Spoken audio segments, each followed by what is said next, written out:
सत श्री अकाल दोस्तों। मेरा नाम है गुरतेज सिंह। सक्सेस जर्नी में आपका स्वागत है। चलिए स्टार्ट करते हैं आज के टॉपिक के साथ। टॉपिक का नाम है पूना पैक्ट 1932। पूना पैक्ट 1932 24 सितंबर 1932 में हुआ। ये गांधी जी और बी आर अम्बेडकर के बीच में हुआ दोस्तों। चलिए स्टार्ट करते हैं इस टॉपिक को। स्टार्ट करने से पहले आप शेयर और सब्सक्राइब कर दीजिए। आपके शेयर और सब्सक्राइब हमें मोटिवेशन देते हैं और मोटिवेशन के साथ काम करने का कुछ अलग ही मजा है दोस्तों। चलिए देखते हैं इस टॉपिक को, क्या है इस टॉपिक में।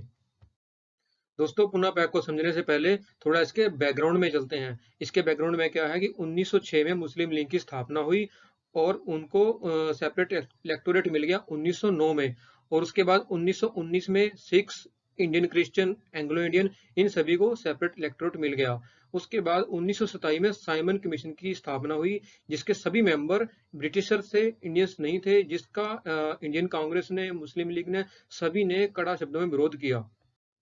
इस सभी के विरोध के बावजूद doctor B R Ambedkar sir John Simon से मिलने गए, जो कि सर जॉन साइमन इस कमीशन के हेड थे, उनसे मिलने गए।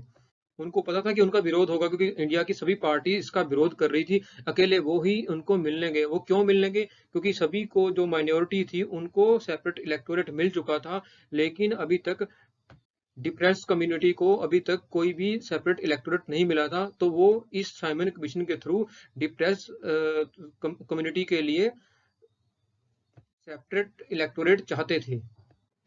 इसके बाद अगस्त 16 1932 में ब्रिटिश प्राइम मिनिस्टर रामसे डैनोल्ड ने एक अनाउंसमेंट की कि वो इंडिया में सेपरेट इलेक्टोरेट लॉन्च करने जा रहे हैं, सेपरेट इलेक्टोरेट लागू करने जा रहे हैं, जिसमें मुस्लिम्स होंगे, सिख्स होंगे, एंग्लो इंडियंस होंगे और क्लास होंगी, इंडियन बेस्ड क्रिश्चियंस होंगे। इन सभी लोगों को सेपरेट इलेक्टोरेट की फैसिलिटी मिलनी जा रही है। इसको कॉमनल अवार्ड बोला गया।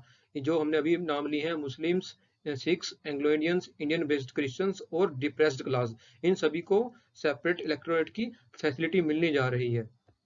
सेपरेट इलेक्टोरेट क्या होता है दोस्तों, ये हम अगली स्लाइड में समझेंगे।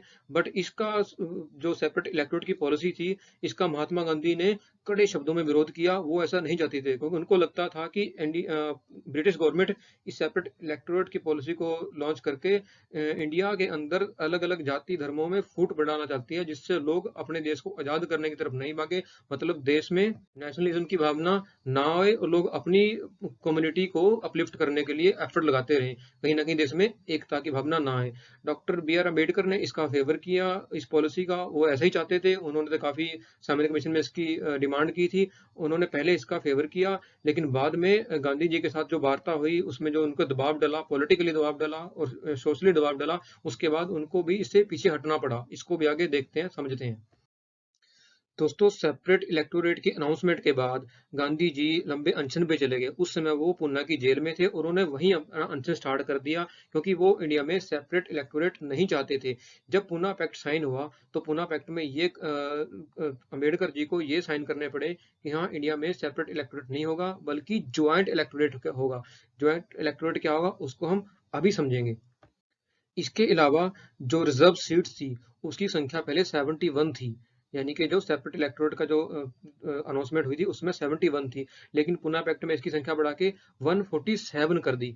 उसके अलावा ये भी अनाउंसमेंट हुई कि डिप्रेस्ड क्लास का फेयर रिप्रेजेंटेशन होगा इन गवर्नमेंट सेक्टर, यानी कि गवर्नमेंट की जॉब के अंदर उनका फेयर रिप्रेजेंटेशन होएगा। और इसके अलावा जो एजुकेशन फंड्स आते हैं, उनका भी अलग से हिस्सा सिर्फ डिप्रेस्ड क्लास के लिए ही रिजर्व रहेगा।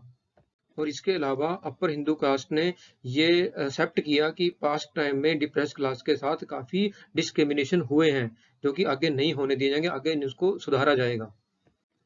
ऑल इन ऑल, जो पूना पैक्ट में अम्बेडकर के फेवर में जो चीज नहीं थी, वो यह थी कि वो सेपरेट इलेक्टोरेट चाहते थे, लेकिन गांधी जी ज्वाइंट इलेक्टोरेट में माने, जो उनके फेवर में नहीं हुई। अपार्ट फ्रॉम दिस, बाकी की सभी चीजें उनके फेवर में हुई। जैसे रिजर्व की सीटें इंक्रीज हुई हैं, वो भी उनके फेवर में हुई है। और इसके अलावा जो बाकी की, जैसे डिप्रेस क्लास के लिए फेयर रिप्रेजेंटेशन होगा, वो भी उनके फेवर में होगा। जो उनके फेवर में नहीं था, वो ओनली ज्वाइंट इलेक्टोरेट वाला था। दोस्तों इस वीडियो में हमने सेपरेट इलेक्टोरेट और ज्वाइंट इलेक्टोरेट को काफी डिस्कस किया है, काफी पढ़ा है। इसको हम डिटेल में समझते हैं, ये इनमें डिफरेंस क्या होते हैं। अब हम इसमें स्लाइड में समझते हैं कि सेपरेट इलेक्टोरेट अगर रिजर्व सीट के ऊपर इलेक्शन होगा तो कैसा होगा, और अगर joint electorate with reserve seat के साथ होगा तो वो कैसा होगा। देखते हैं इसके बारे में। जैसे ये है हमारी पॉपुलेशन, किसी कंस्टिट्यूएंसी की पॉपुलेशन है और ये कैंडिडेट हैं जो किसी स्पेशल क्लास से, रिजर्व्ड क्लास से इस सीट पे खड़े हुए हैं।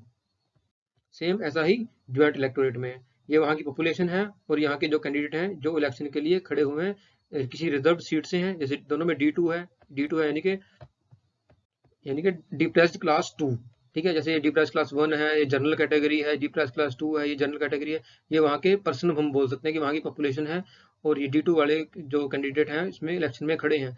अगर सेपरेट इलेक्टोरेट होगा तो क्या होगा कि जिस कम्युनिटी के लोग हैं सिर्फ वही लोग वोट कर सकेंगे। अब देखो डिप्रेस्ड कैटेगरी 2 है, कोई नाम भी ले सकते हैं, जैसे जैसे मुस्लिम हो, सिख हो या शेड्यूल कास्ट से कोई इलेक्शन में खड़ा हो, लेकिन हमने यहाँ पे D2 मान के चले हैं। अगर D2 वाला पर्सन यहाँ पे कोई कैंडिडेट खड़ा है तो उसको वोटिंग जो करेंगे ओनली D2 कैटेगरी वोट करेगी। और ज्वाइंट इलेक्टोरेट में क्या होगा, अगर कोई कैटेगरी, कोई पर्सन रिजर्व्ड क्लास सीट पे खड़ा है, उसको जो वोटिंग करेंगे वो उनकी की पूरी पॉपुलेशन करेगी, चाहे वो सेम कैटेगरी से हो या अदर डिप्रेस कैटेगरी से हो या फिर जनरल कैटेगरी से हो।